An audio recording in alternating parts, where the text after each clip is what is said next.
সকাল 10:38। ভূমিকম্পে কাঁপল রাজধানী সহ পুরো দেশ।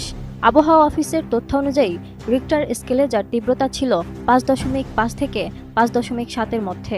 ভূমিকম্পটির কেন্দ্রস্থল ছিল নরসিংদীর ঘোড়াশাল মাধবদী এলাকায়, যা ঢাকা থেকে প্রায় 7 থেকে 13 কিলোমিটার দূরে। এই কম্পন ভারতের কলকাতা সহ সীমান্তবর্তী অঞ্চলেও অনুভূত হয়েছে। প্রাথমিক তথ্য অনুসারে এতে বংশালে ভবন ধসে 3 জন পথচারীর মৃত্যু হয়েছে। এছাড়াও রূপগঞ্জে এক শিশুর মৃত্যুর খবর পাওয়া গেছে ঠাকুরগাঁয়ে একজনের মৃত্যুর। এ সময় অনেকেই ভবন থেকে লাফিয়ে পড়ার সময় আহত হয়েছেন। বড় ধরনের আর কোনো ক্ষয়ক্ষতির খবর এখনও নিশ্চিত হয়নি। সরকারি সূত্র এবং আবহাওয়া অধিদপ্তরের ভূমিকম্প পর্যবেক্ষণ কেন্দ্র এটিকে মধ্যম মাত্রার ভূমিকম্প হিসেবে শ্রেণীবদ্ধ করেছে। ভূমিকম্পের মতো প্রাকৃতিক দুর্যোগে